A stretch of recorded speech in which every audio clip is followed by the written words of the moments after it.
Na semana passada, 207 trabalhadores foram resgatados de um alojamento mantido pela Fênix Serviços Administrativos e Apoio à Gestão de Saúde Limitada, empresa mantida por Santana que oferecia mão de obra para vinícolas Aurora, Cooperativa Garibaldi, Salton e produtores rurais da região. Os empregados afirmam que eram extorquidos, ameaçados, agredidos, torturados com choques elétricos e spray de pimenta. Bom, a gente vai falar sobre essa situação, enfim, do setor de vinho lá no sul do país, com Rosa Maria Vieira Medeiros, professora doutora do curso de Geografia da Universidade Federal do Rio Grande do Sul e diretora do CEPAVIN, que é Centro do Patrimônio e Cultura do Vinho, pesquisadora do CNPq, uma das organizadoras do livro A Uva e o Vinho como Expressões da Cultura, Patrimônio e Território. Olá, Rosa Maria, seja muito bem-vinda. Bom dia. Bom dia, é uma satisfação enorme estar aqui com vocês, poder falar um pouco dessa situação que está acontecendo aqui e até deixar mais claro, mais evidente, né, todo esse problema que está manchando muito a situação de uma região que tem uma repercussão nacional e internacional, né, na produção de vinho.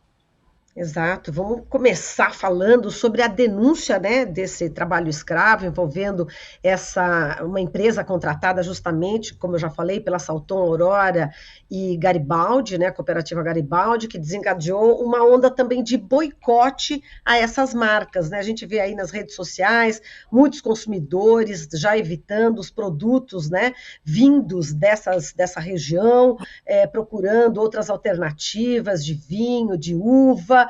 Enfim, qual seria o impacto, na sua opinião, qual será o impacto, que já está sendo, inclusive, em relação a essa produção e em relação a tudo que aconteceu, né? A gente teve um vereador também de Caxias do Sul fazendo comentários, enfim, contra, né, os baianos, né, os trabalhadores baianos que estiveram aí e que foram vítimas, né, do trabalho análogo à escravidão.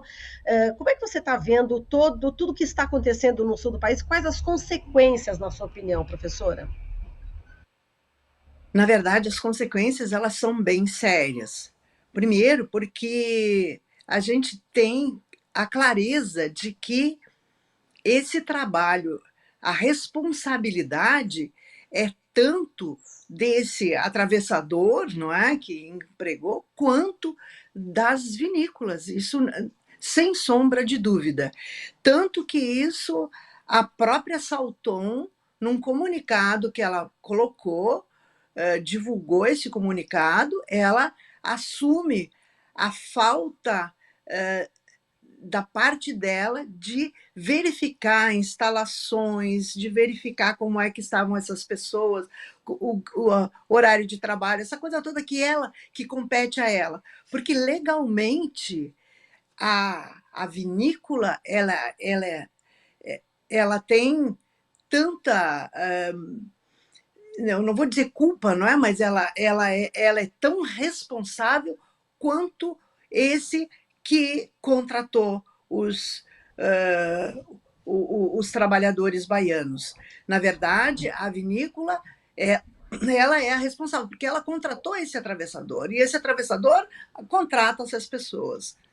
E as consequências elas vão ser bem duras, bem difíceis, porque como é que o consumidor vai agir com relação a isso, né? Com relação a essas vinícolas? A Aurora, por exemplo, ela não assume culpa nenhuma no seu comunicado, diferente da Salton, que fez uma retrospectiva e uma análise e realmente, legalmente, ela sabe, buscou um apoio legal para responder, para fazer esse comunicado. A Aurora não assumiu nada e a Garibaldi não se manifestou. Que consequências terão? E essa já é uma preocupação enorme. Primeiro, a consequência direta, ela não é com a produção da uva, porque a produção da uva está muito relacionada ao trabalho também é o trabalho do agricultor familiar. A uva vai continuar sendo produzida. O problema maior vai se dar na comercialização do vinho. Essa comercialização começa o boicote exatamente no que o consumidor já não vai querer vinho daquelas marcas, por esta razão. E isso aí vai acontecer, e é o grande receio dessas vinícolas, além de ter uma outra consequência relacionada ao enoturismo. Essa região, ela tem um turismo muito grande, não é? Principalmente no verão, época da colheita, essa coisa toda envolve várias atividades, tem assim uma atividade crescente, a rede hoteleira, pousadas, restaurantes, tudo, as vinícolas recebendo grupos que vêm do Brasil inteiro. E isso provavelmente já vai começar a decrescer exatamente por conta, não é, dessa situação que ocorreu com relação a esses trabalhadores, que realmente foram pessoas que foram colocadas, foram exploradas enquanto trabalhadores, né, sem qualquer reconhecimento de suas necessidades básicas, porque as imagens que se viu e que se vê dos alojamentos, ou trabalhar das 5 da manhã às 8 da noite, isso não existe, é inviável, não é? E assim, a gente sabe, outras consequências poderiam vir se nós tivéssemos assim também uma legislação, muito embora a nossa Constituição, lá no artigo 243, ela se refere a esse trabalho, o trabalho escravo, e que o proprietário, a propriedade vai ser levada à desapropriação por esse tipo de trabalho. Só que não existe, desse artigo da Constituição, devia sair uma lei normatizando isso, e a lei nunca foi efetivamente elaborada e posta em prática. Mas isso existe de fato, né? Uhum. E Exato. as Agora, consequências são difíceis, não é? São bem difíceis, e talvez elas sejam direcionadas a essas vinícolas, ou elas acabem envolvendo toda a região, todo o Vale dos Vinhedos ali. eu ia colocar exatamente essa questão, professora, que eu já ouvi, inclusive comentários aqui no próprio chat, eu mesma, quando dei essa notícia em relação ao trabalho escravo, eu falei, não vou consumir mais o suco, né, de uva de tal marca, apesar que eu estou consumindo mais os produtos do Armazém do Campo. Né? A gente tem o suco de uva do Armazém do Campo, que é excelente, já ganhou aí selo de ouro, enfim, Exatamente. mas não é verdade? Agora, falando das consequências, né?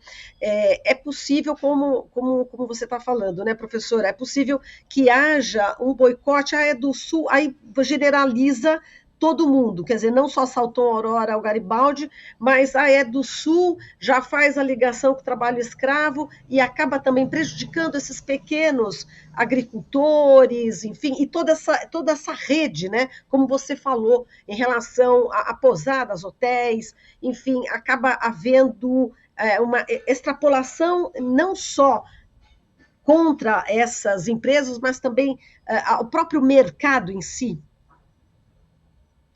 Na verdade, assim, o pequeno agricultor, né, os agricultores familiares, viticultores, eles trabalham, eles têm uma história no trabalho com a uva e o vinho.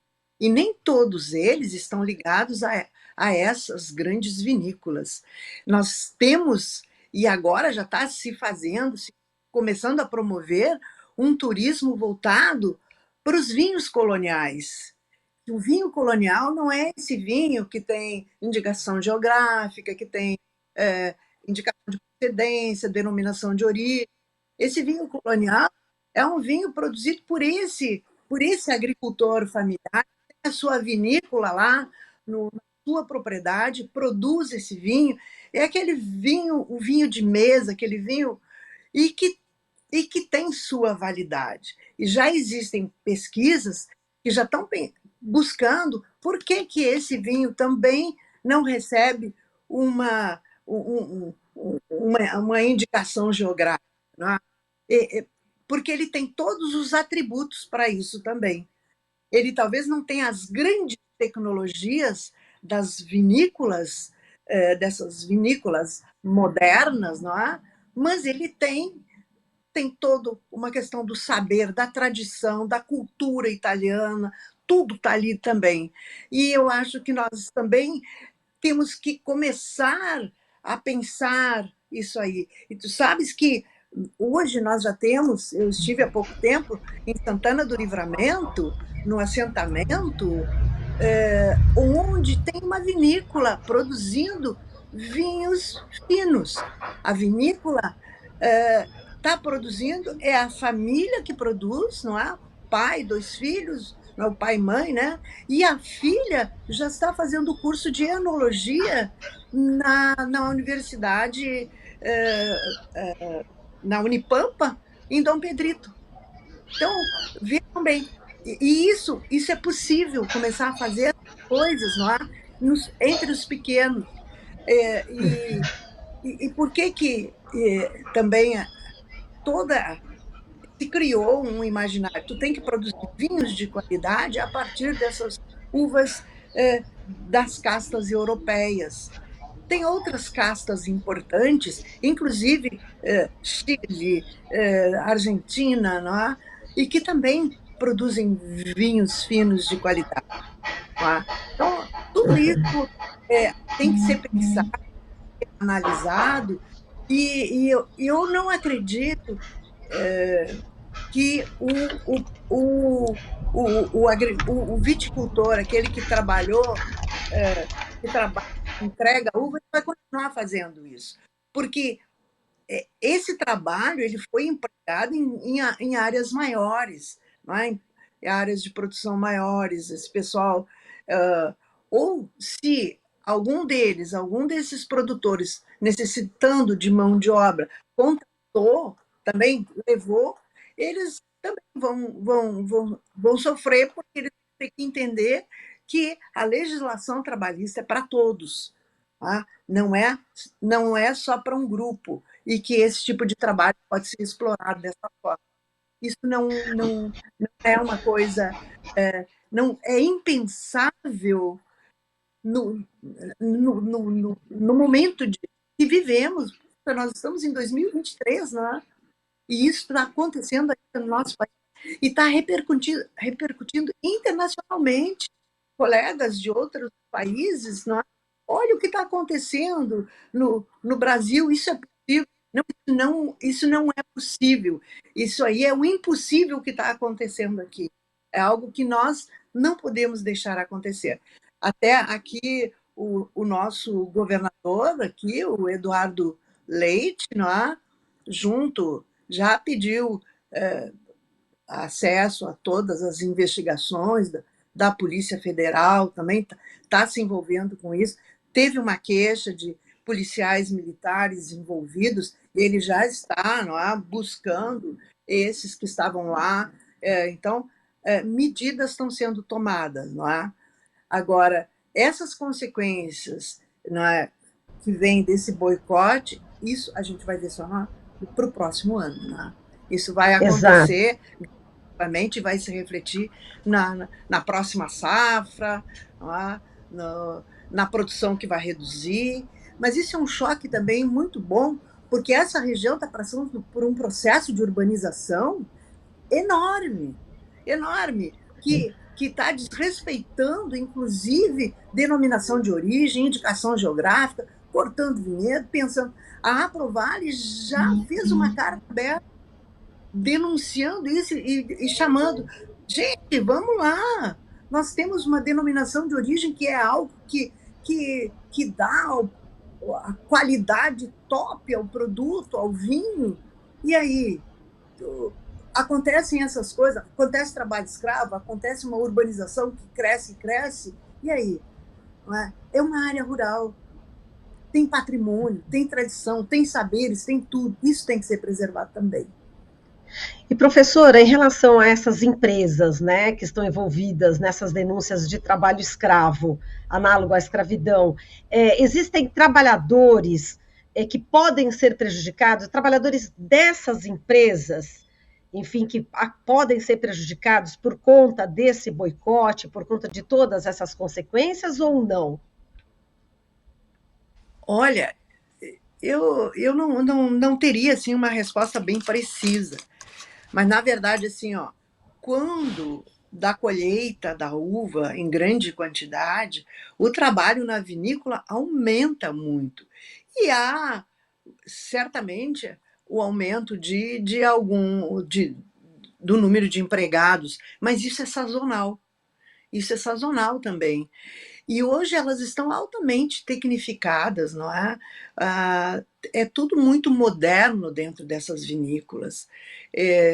Os equipamentos são os equipamentos mais modernos, de ponta. Então, não é, eu não saberia assim, te afirmar isso aí, mas sei te dizer que tem trabalhos que são sazonais, não é? E esses sazonais provavelmente vão reduzir, sim, vão reduzir. Certo. E, professora, você citou aí um assentamento, né? Já está nessa Sim, produção, né? Enfim, bastante reconhecida, né? A gente tem aí o suco de uva, como eu falei, integral Monte Vêneto, do MST. Você acredita que existe, então, essa possibilidade das pessoas começarem a perceber que existem produtores rurais que não utilizam mão de obra escrava, enfim, e que é uma possibilidade também de consumo e também de turismo? eu acredito sim, acredito, porque até voltando à questão da produção do suco, eu orientei uma dissertação de mestrado que foi fantástica, exatamente trabalhou com a produção de suco, não é? As uvas lá naquela região ali do Rio Grande do Sul que produzem, e toda essa relação que tem com o próprio movimento, não é? Com a marca do suco. Foi uma dissertação de mestrado muito bem elaborada, muito bem feita, muito rica, trazendo esse ponto. E quanto ao vinho, eu creio que sim, sim. O consumidor vai começar a procurar isso aí, ele vai começar a ver, não é? O produto, e cabe a essas empresas mostrar: olha, não usamos mais mão de obra dessa forma, não estamos explorando os trabalhadores. Eles é que vão ter que mostrar isso, não é? Para o público, para buscar de novo, e até porque a própria Garibaldi, a Garibaldi tem todo um turismo muito grande que vai para lá, não é? Mas tem N produtores. Agora, esse semestre mesmo, vou fazer um trabalho de campo com os meus alunos, vou levá-los a uma vinícola que produz vinho orgânico. É um produtor familiar, ele é pequeno, é ali em Garibaldi, e ele produz um vinho orgânico. Ele está aos poucos se modernizando, fazendo, e isso é maravilhoso, isso a gente tem que mostrar. Não é? E eu, e eu faço isso, né, mostrando, levando os meus alunos, levo, né, todo semestre eu levo para esses pontos que eu considero fundamentais para divulgar, não é? Toda essa trajetória da colonização italiana, né? Nessa manutenção dos saberes, da sua tradição, da sua cultura, de tudo isso que se mantém ainda. Porque essa região não são só essas grandes vinícolas, tem muita coisa. Tem muita coisa a ser vista, a ter, e que o turista deve buscar também, não só essa coisa maravilhosa, né, que as vinícolas mostram. As grandes Perfeito. vinícolas mostram. Professor, a gente tem um minutinho só, estamos no final, inclusive, do jornal, mas eu queria a sua opinião em relação ao vereador de Caxias do Sul, né, o Sandro Fantinel, do Patriota, né, que, aliás, já foi até expulso do próprio partido, que falou, né, que empresas e produtores rurais aí do Sul deveriam contratar funcionários limpos para a colheita de uva, como os argentinos, não deveriam buscar, segundo ele, aquela gente lá de cima, fazendo referência aos trabalhadores da Bahia, que tanto a gente respeita, professora. O que eu vou dizer, não é?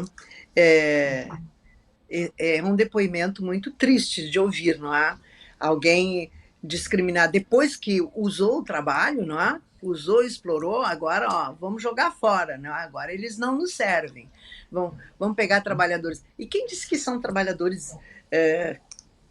Vai pegar trabalhador da Argentina? Não é bem assim.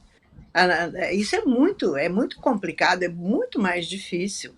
Não é? E a gente sabe que a posição lá é complicada.